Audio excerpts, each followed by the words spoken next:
ഒട്ടും യുദ്ധം ചെയ്യാൻ ആഗ്രഹമുണ്ടായിട്ടായിരുന്നില്ല 1971 ഇന്ദിരാഗാന്ധി ബംഗ്ലാദേശിനെ സഹായിക്കുന്നതിന് വേണ്ടിയിട്ട് പാകിസ്ഥാനെതിരായിട്ട് യുദ്ധം പ്രഖ്യാപിക്കുന്നത്. അന്ന് ആ ഒരു അവസ്ഥയിലേക്ക് നമ്മൾ എത്തുകയാണ്. അതിലെത്തുന്നതിന് മുമ്പായിട്ട് നമ്മൾ അന്ന് അമേരിക്കയുടെ അടുത്തും ലോകരാജ്യങ്ങളോടൊക്കെ തന്നെ ഈ വിഷയത്തിൽ ഇടപെടാൻ പറഞ്ഞുവെങ്കിലും ആരും ഇടപെട്ടില്ല എന്നുള്ളതായിരുന്നു വാസ്തവം. കിഴക്കൻ പാകിസ്ഥാൻ എന്ന് അന്ന് വിളിക്കപ്പെട്ടിരുന്ന ഇന്നത്തെ ബംഗ്ലാദേശ്, അന്ന് പാകിസ്ഥാൻ പട്ടാളവും ഭരണകൂടവും ബംഗാളികളെ രണ്ടാം തരം പൗരന്മാരായി കാണുകയും അവരോട് ക്രൂരമായിട്ട് പെരുമാറുകയും ചെയ്യുകയും നിവർത്തിയില്ലാതെ ജീവനും കൊണ്ട് അവരെ ഇന്ത്യയിലേക്ക് പലായനം ചെയ്യാൻ തുടങ്ങുകയും ചെയ്തപ്പോഴാണ് ഇന്ത്യ ഈ വിഷയത്തിൽ ഇടപെടുന്നത്. അതിനകത്ത് മുസ്ലിങ്ങളും ഹിന്ദുക്കളും ക്രിസ്ത്യാനികളൊക്കെ ഉണ്ടായിരുന്നു. പക്ഷെ ന്യൂനപക്ഷങ്ങൾ തന്നെയാണ് അപ്പോഴും ഏറ്റവും അധികം വേട്ടയാടപ്പെട്ടത്. ബംഗാൾ വംശജരായതുകൊണ്ട് അവിടെ ഉണ്ടായിരുന്ന ഭൂരിപക്ഷ സമുദായവും പാകിസ്ഥാന്റെ കണ്ണിൽ രണ്ടാം തരം പൗരന്മാരായിരുന്നു. അവരോടൊക്കെയുള്ള ഗവൺമെന്റിന്റെയും ഭരണകൂടത്തിന്റെയും പെരുമാറ്റം വളരെ ക്രൂരമായിരുന്നു. അങ്ങനെയാണ് ഇന്ത്യ ഈ ഒരു വിമോചന യുദ്ധത്തെ സഹായിച്ചതും അത് വലിയ പ്രശ്നങ്ങളിലേക്കും യുദ്ധത്തിലേക്കും ഒക്കെ പോകുന്നതും. എന്തായാലും അന്നത്തെ സാഹചര്യം തന്നെ ഇപ്പോൾ വീണ്ടും ഇന്ത്യയുടെ മുമ്പിൽ എത്തുന്നു എന്നുള്ളത് ഭയപ്പെടുത്തുന്ന, എന്നാൽ തിരസ്കരിക്കാൻ കഴിയാത്ത യാഥാർത്ഥ്യമാണ്. ഭയപ്പെടുത്തുന്നത് എന്ന് ഞാൻ പറയാൻ കാരണം ഇനിയൊരു യുദ്ധം നമ്മൾ ആഗ്രഹിക്കുന്നില്ല എന്നതുകൊണ്ടാണ്. പക്ഷേ ഇന്ത്യയെ വീണ്ടും ഒരു വലിയ വിഷയത്തിലേക്ക് ബംഗ്ലാദേശ് വലിച്ചിടുകയാണ്. അന്ന് എങ്ങനെയാണോ പാകിസ്ഥാൻ പട്ടാളം ബംഗ്ലാദേശിനോട് പെരുമാറിയത്, ഇന്ന് അതുപോലെ ബംഗ്ലാദേശ് ഗവൺമെന്റ് ആ രാജ്യത്തെ ന്യൂനപക്ഷങ്ങളോട് പെരുമാറുന്നു എന്നുള്ളതാണ് ഇപ്പോഴത്തെ ഏറ്റവും പ്രധാനപ്പെട്ട ഒരു പ്രശ്നമായി മാറിയിരിക്കുന്നത്. 1970-71 കാലഘട്ടത്തിൽ ഈ ബംഗ്ലാദേശിന്റെ പോപ്പുലേഷനിൽ ഏകദേശം 31% മുകളിൽ ന്യൂനപക്ഷ വിഭാഗങ്ങളായിരുന്നെങ്കിൽ ഇന്ന് അത് ഏകദേശം 8-9% കുറഞ്ഞിരിക്കുന്നു എന്ന് പറയുമ്പോൾ തന്നെ ആ രാജ്യത്ത് ന്യൂനപക്ഷങ്ങളുടെ അവസ്ഥ എന്താണ് എന്നുള്ളത് ഊഹിക്കാം. ഇപ്പോൾ ഉണ്ടായിരിക്കുന്ന സംഭവങ്ങൾ എന്താണ്? ഇസ്കോൺ എന്ന് പറയുന്ന വളരെ സമാധാനത്തോടെ ലോകമൊട്ടാകെ പ്രവർത്തിക്കുന്ന ഒരു സ്ഥാപനം, ആ സ്ഥാപനത്തിന്റെ മേധാവി കൂടിയായിട്ടുള്ള വളരെ പോപ്പുലറായിട്ട് ന്യൂനപക്ഷ വിഭാഗങ്ങൾക്കിടയിൽ പോപ്പുലറായിട്ടുള്ള നേതാവ് ചിന്മയ് കൃഷ്ണദാസ്, അദ്ദേഹത്തെ അറസ്റ്റ് ചെയ്തിരിക്കുകയാണ്. എന്നിട്ട് ഇസ്കോൺ ഒരു മതമൗലികവാദ സംഘടനയാണെന്നാണ് പറയുന്നത്.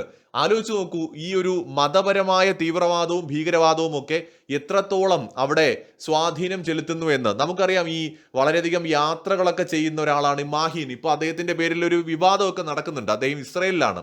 ഈ മാഹിൻ എന്ന് പറയുന്ന തിരുവനന്തപുരം സ്വദേശിയാണ്. മാഹിൻ ഈ ഇസ്കോൺ ആരാധനാ കേന്ദ്രങ്ങൾ സന്ദർശിക്കുന്ന ഒരാളാണ്. അദ്ദേഹത്തിന്റെ വീഡിയോകൾ പരിശോധിച്ചാൽ അറിയാം. അദ്ദേഹം പോലും പറയുന്നത് ഏറ്റവും നല്ല മനുഷ്യരാണ് അവിടെ ഉള്ളത്. അവരുടെ സഹായ മനോഭാവം യാതൊന്നും തിരിച്ചു പ്രതീക്ഷിക്കാതെ, ഈ ബുദ്ധ സന്യാസിമാരെ പോലെയാണ് ഈ ഇസ്കോൺ സന്യാസിമാർ. അവര് യാതൊരു തരത്തിലും ഉപദ്രവകാരികളായിട്ടുള്ള ആൾക്കാരല്ല, സമാധാനത്തോടെ പോകുന്ന മനുഷ്യരാണ്. ഇത് ലോകത്തൊക്കെ നമുക്ക് കാണാൻ പറ്റും ഇവരെ. അപ്പൊ അങ്ങനത്തെ ഒരു മനുഷ്യ സമൂഹത്തെയാണ് മതമൗലികവാദികൾ എന്ന് പറഞ്ഞിപ്പോൾ നശിപ്പിക്കാൻ ശ്രമിച്ചുകൊണ്ടിരിക്കുന്നത്. ഇന്ത്യയുടെ മുമ്പിൽ ഒരു വലിയ വിഷയമായിട്ട് ഇത് മാറിയിരിക്കുകയാണ്. പതിവില്ലാത്ത തരം ശക്തമായിട്ട് ഇന്ത്യ ഈ വിഷയത്തിൽ പ്രതികരിച്ചിരിക്കുകയാണ്. സാമ്പത്തികമായിട്ട് വളരുന്ന, അതിവേഗത്തിൽ വളരുന്ന നമ്മുടെ രാജ്യം ഒരു യുദ്ധം ഇപ്പോൾ ആഗ്രഹിക്കുന്നില്ല. എന്നിട്ടും നമ്മൾ ശക്തമായ പ്രതികരണം ഇക്കാര്യത്തിൽ ഇപ്പോൾ നടത്തുന്ന കാഴ്ചയാണ് കാണുന്നത്. ലോകത്ത് തന്നെ അതിവേഗത്തിൽ വളരുന്ന സാമ്പത്തിക ശക്തികളിൽ ഒന്നാണ് നമ്മുടെ ഇന്ത്യ. നമ്മുടെ രാജ്യത്തിനൊപ്പം തന്നെ നമുക്കും വളരാനൊരു അവസരം വന്നിരിക്കുകയാണ്.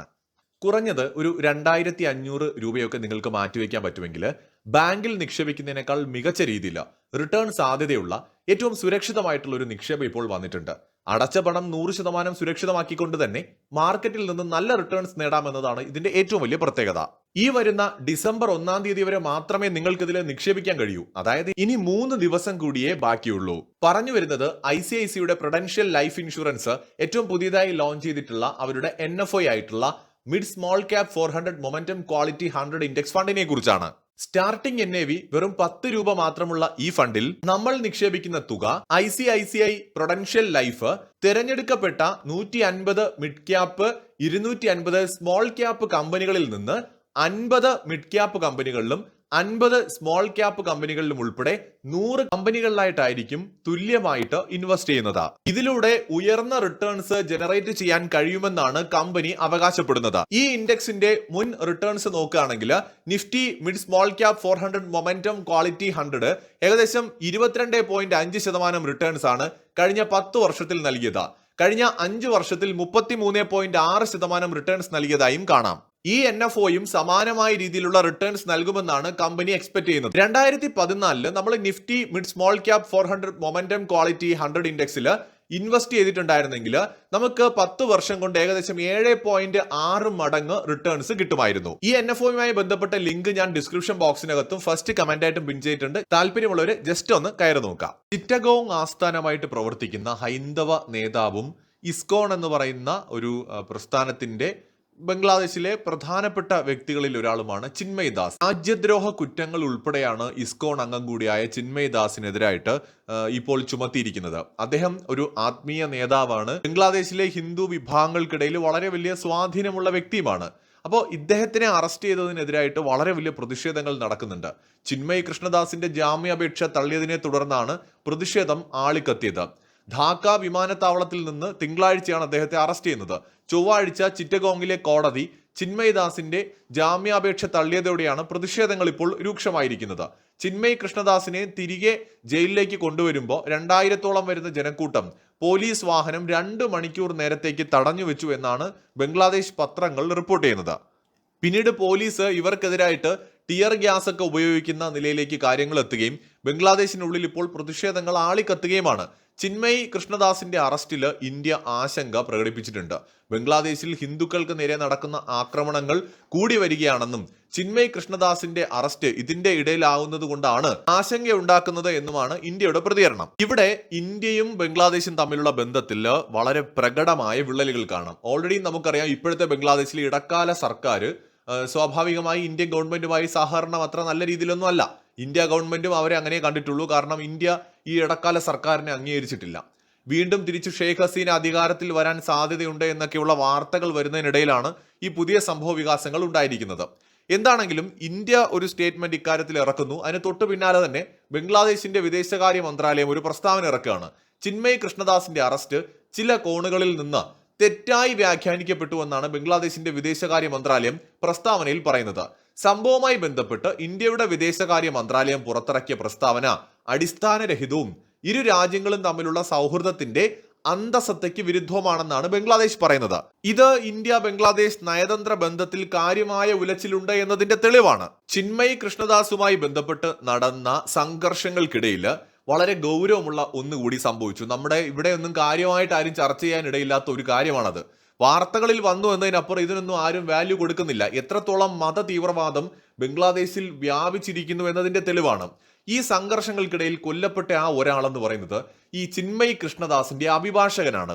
അദ്ദേഹം ഒരു ഹിന്ദുമത വിശ്വാസിയൊന്നും അല്ല കേട്ടോ. സെയ്ഫുൽ ഇസ്ലാം അലീഫ് എന്ന് പറയുന്ന ഒരു മനുഷ്യനാണ്. അദ്ദേഹമാണ് കൊല്ലപ്പെട്ടത്. തലയ്ക്ക് പരിക്കേറ്റതിനെ തുടർന്നാണ് അദ്ദേഹത്തിന്റെ മരണം. അപ്പൊ ഇദ്ദേഹത്തെ എന്തുകൊണ്ട് കൊലപ്പെടുത്തിയെന്ന് ചോദിച്ചാൽ ചിന്മയ് കൃഷ്ണദാസിന്റെ അഭിഭാഷകനായി ആ ജോലി അദ്ദേഹം ഏറ്റെടുത്തത് കൊണ്ടാണ് സെയ്ഫുൽ ഇസ്ലാം അലീഫ് എന്ന് പറയുന്ന മനുഷ്യനെ തന്നെ കൊലപ്പെടുത്തിയത്.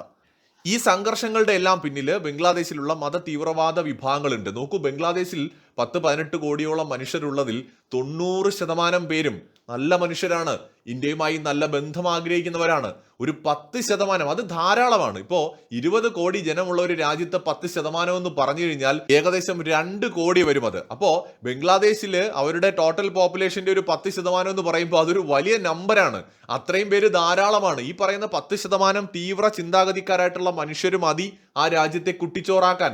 ഇപ്പൊ ബംഗ്ലാദേശിലെ 18 കോടി അല്ലെങ്കിൽ 16 കോടി വരുന്ന ജനങ്ങൾ തെരുവിൽ ഇറങ്ങിയിട്ടാണോ ഷെയ്ഖ് ഹസീനെ പുറത്തായത്? ഏതാനും ലക്ഷങ്ങൾ ഉണ്ടോ എന്ന് തന്നെ സംശയമാണ്. 10,000, 25,000, 50,000 ചെറുപ്പക്കാര് ആക്രമണം നടത്തി, ഗുണ്ടാ പ്രവർത്തനങ്ങൾ നടത്തി, അല്ലെങ്കിൽ തെരുവുകൾ കയ്യേറി തീവ്രവാദികളുടെ സഹായത്തോടെ നടത്തിയ സംഘർഷങ്ങൾക്കൊടുവിലാണ് ഷെയ്ഖ് ഹസീനയ്ക്ക് രാജ്യം വിടേണ്ടി വന്നത്. അല്ലാതെ മുഴുവൻ ജനങ്ങളും തെരുവിൽ ഇറങ്ങിയിട്ടല്ല. അപ്പൊ ഇതാണ് ഇതിന്റെ പിന്നിലെ യാഥാർത്ഥ്യം. ഇപ്പോൾ ഈ ബംഗ്ലാദേശിൽ നടന്നുകൊണ്ടിരിക്കുന്നത് വംശീയ ഉന്മൂലനമാണ്.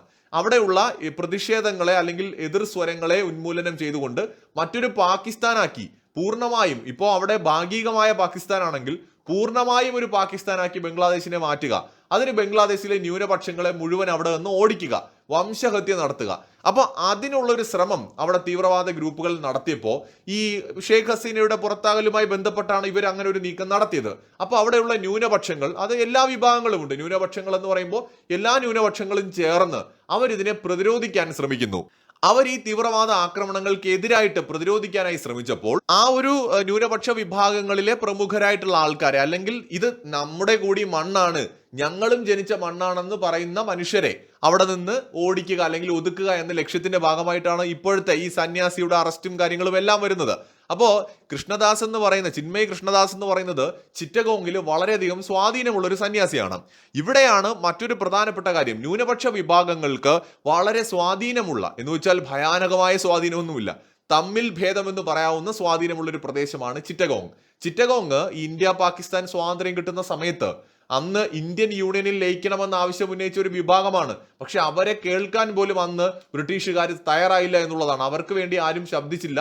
അവര് ഭാഗ്യക്കേടിന് അവർ ബംഗ്ലാദേശിന്റെ അല്ലെങ്കിൽ കിഴക്കൻ പാകിസ്ഥാന്റെ ഭാഗമായിട്ട് മാറുകയാണ് ഉണ്ടായത്. കിഴക്കൻ പാകിസ്ഥാന്റെ ഭാഗമായിട്ട് ചിറ്റഗോങ് മാറിയതിന് തൊട്ടു പിന്നാലെ തന്നെ അവിടെ വംശീയമായിട്ടുള്ള ഉന്മൂലനം ആരംഭിച്ചു. അങ്ങനെ അവിടെ നിന്ന് കുക്കികളും ഗോത്രങ്ങളായിട്ടുള്ള മറ്റിതര ഗോത്രങ്ങളും മെയ്തേയികളും ഹിന്ദു, ക്രിസ്ത്യൻ, ബുദ്ധ വിഭാഗങ്ങളൊക്കെ തന്നെ ഇന്ത്യയിലേക്ക് കുടിയേറുന്നു. അതിൽ വലിയൊരു വിഭാഗം ഇപ്പോഴും നമ്മുടെ വടക്കിഴക്കൻ സംസ്ഥാനങ്ങളിൽ തന്നെയുണ്ട്. അപ്പൊ അങ്ങനെ കുടിയേറ്റം നടക്കുകയും പിന്നീട് ഇവരുടെ പ്രദേശങ്ങളിലേക്ക് ബംഗ്ലാദേശിലെ അല്ലെങ്കിൽ കിഴക്കൻ പാകിസ്ഥാനിലെ മെയിൻ ലാൻഡിൽ നിന്ന് വൻതോതിൽ കുടിയേറ്റം ഉണ്ടാവുകയും അങ്ങനെ ചിറ്റഗോങ്ങിന്റെ ആ ഒരു ഡെമോഗ്രഫി ആകെ മാറുകയും ചെയ്തു എന്നുള്ളതാണ് യാഥാർത്ഥ്യം. പക്ഷെ ഇപ്പോഴും ചിറ്റഗോങ്ങിൽ ന്യൂനപക്ഷ വിഭാഗങ്ങൾ താരതമ്യേന നല്ല രീതിയിൽ തന്നെ ഉണ്ട്. ബംഗ്ലാദേശിൽ തന്നെ ഓൾറെഡി ഇത്തരം പ്രവർത്തനങ്ങളിൽ അവിടെയുള്ള ബഹുഭൂരിപക്ഷം ജനങ്ങളും ആകെ ബുദ്ധിമുട്ടിലാണ്. എന്ന് വെച്ചാൽ അവിടെ വളരെ മതസൗഹാർദ്ദം നിലനിന്നിരുന്ന ഒരുപാട് പ്രദേശങ്ങളുണ്ട്. ഹിന്ദു എന്നും മുസ്ലിം എന്നും ക്രിസ്ത്യാനി ഒന്നുമില്ല. നമ്മുടെ ഇന്ത്യയെ പോലെ തന്നെ അത്രത്തോളം മത നിരപേക്ഷതയും അല്ലെങ്കിൽ മതേതരത്വം ഒന്നുമില്ലെങ്കിൽ തരക്കേടില്ലാത്ത മതേതരത്വം ഒക്കെ ഉണ്ടായിരുന്ന ഒരു രാജ്യമാണ് ബംഗ്ലാദേശ്. അതിനെ ഒരു മതരാഷ്ട്രമാക്കാനുള്ള നീക്കം അവിടെയുള്ള മുസ്ലിം വിഭാഗത്തിലെ തന്നെ മെജോറിറ്റിയും തീരെ ആഗ്രഹിക്കുന്നില്ല, പ്രത്യേകിച്ച് അത് ഇത്തരത്തിൽ വളഞ്ഞ വഴിയിലൂടെ ചെയ്യുമ്പോൾ. അപ്പോൾ അതുകൊണ്ട് തന്നെ അവര് തന്നെ ഈ നീക്കങ്ങൾക്ക് എതിരാണ് ഓൾറെഡി. അതിൽ തന്നെ ന്യൂനപക്ഷ വിഭാഗങ്ങൾ ഇപ്പോൾ സംഘടിക്കാൻ കൂടി തീരുമാനിച്ചിരിക്കുന്നത് ബംഗ്ലാദേശിനെ മിക്കവാറും പുതിയ ഒരു വിഭജനത്തിലേക്ക് നയിക്കാനുള്ള സാധ്യത കാണുന്നുണ്ട്. 1971 ഇന്ദിരാഗാന്ധിയുടെ മുമ്പിൽ എങ്ങനെയാണോ ഈ ഒരു വിഷയം വന്നത്, അതുപോലെ ഇന്ന് നരേന്ദ്രമോദിയുടെ മുമ്പിലേക്ക് ഈ ടോപ്പിക്ക് എത്തുന്നു എന്നുള്ളത് കൗതുകമുണ്ടാക്കുന്ന ഒരു വിഷയം തന്നെയാണ്. ഒപ്പം ആശങ്കയുമുണ്ട്. നമ്മളൊരു യുദ്ധമൊന്നും ആഗ്രഹിക്കുന്നില്ല, പക്ഷെ നമ്മുടെ രാജ്യത്തിലേക്ക് ന്യൂനപക്ഷങ്ങളാണെങ്കിൽ പോലും അഭയാർത്ഥികളായിട്ട് ഒഴുകുകയാണെങ്കിൽ അവരെ മുഴുവൻ സ്വീകരിക്കുക എന്ന് പറയുന്നതൊന്നും അത്ര എളുപ്പമൊന്നുമല്ല. കാരണം നമ്മുടെ രാജ്യം ഓൾറെഡി നല്ല പോപ്പുലേഷൻ ഉള്ള ഒരു രാജ്യമാണ്. അങ്ങനെ വരുമ്പോൾ തീർച്ചയായിട്ടും ബംഗ്ലാദേശ് വിഭജിക്കുക എന്നതിലേക്ക് അവർക്ക് പോകേണ്ടി വരും. അല്ലെങ്കിൽ ജനങ്ങൾ ആ തരത്തിലേക്ക് കാര്യങ്ങളെ കൊണ്ട് എത്തിക്കാൻ സാധ്യത അവിടെ കാണുന്നുണ്ട്. പ്രത്യേകിച്ച് ഇപ്പോൾ ട്രംപ് അധികാരത്തിലേക്ക് എത്തിയ സ്ഥിതിക്ക് ഇനി അമേരിക്കയുടെ വലിയ സപ്പോർട്ടൊന്നും ബംഗ്ലാദേശിന് പ്രതീക്ഷിക്കേണ്ടതില്ല. കാര്യമായ സപ്പോർട്ടൊന്നും ഉണ്ടാവില്ല. അങ്ങനെ വന്നാൽ ചിറ്റഗോങ് ചിലപ്പോൾ ഒരു സ്വതന്ത്ര സ്റ്റേറ്റ് ആയിട്ട് മാറാനൊക്കെ വലിയ സാധ്യത കാണുന്നുണ്ട്. ന്യൂനപക്ഷമാണെങ്കിലും ഭൂരിപക്ഷമാണെങ്കിലും മനുഷ്യന് സമാധാനത്തോടെ ജീവിക്കുക എന്നുള്ളതാണ് അവന്റെ ബേസിക് ആയിട്ടുള്ള ആവശ്യം. അതിന്ന് ബംഗ്ലാദേശിൽ വളരെ കുറവാണ്.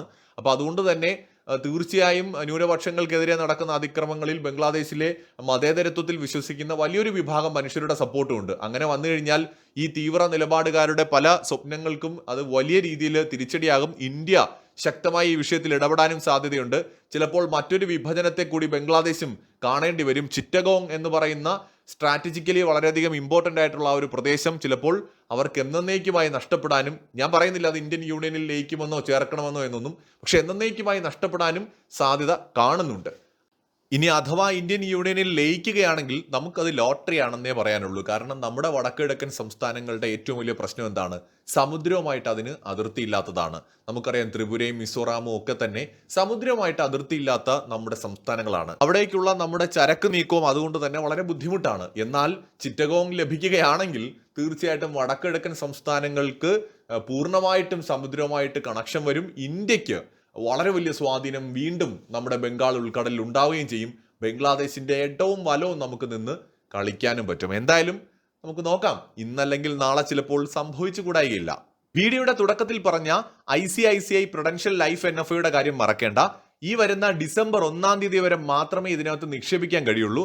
ഇനി 3 ദിവസം കൂടിയേ ബാക്കിയുള്ളൂ. മാത്രമല്ല ഈ NFO എടുക്കുന്നതിലൂടെ ATC പ്രകാരവും 10D പ്രകാരവുമുള്ള ടാക്സ് ബെനിഫിറ്റുകൾ കിട്ടും. തിരിച്ചു കിട്ടുന്ന പണത്തിന് നികുതി അടയ്ക്കേണ്ടതുമില്ല. മാത്രമല്ല NRI കസ്റ്റമേഴ്സ് ഇപ്പൊ പ്രതിമാസം ഒരു 18,000 രൂപയൊക്കെ നിങ്ങൾക്ക് മാറ്റിവെക്കാൻ കഴിയുമെങ്കിൽ 3 കോടി വരെ റിട്ടേൺസ് കിട്ടുന്ന പ്ലാനുകൾ നിങ്ങൾക്കും ലഭ്യമാണ്. സോ ലിങ്കും കാര്യങ്ങളും ഒക്കെ ഡിസ്ക്രിപ്ഷൻ ബോക്സിനകത്തും ഫസ്റ്റ് കമന്റ് ആയിട്ടും പിൻ ചെയ്ത് കൊടുത്തിട്ടുണ്ട്. ജസ്റ്റ് ഒന്ന് കയറി നോക്കുക. മറ്റൊരു വീഡിയോയുമായി വീണ്ടും കാണാം.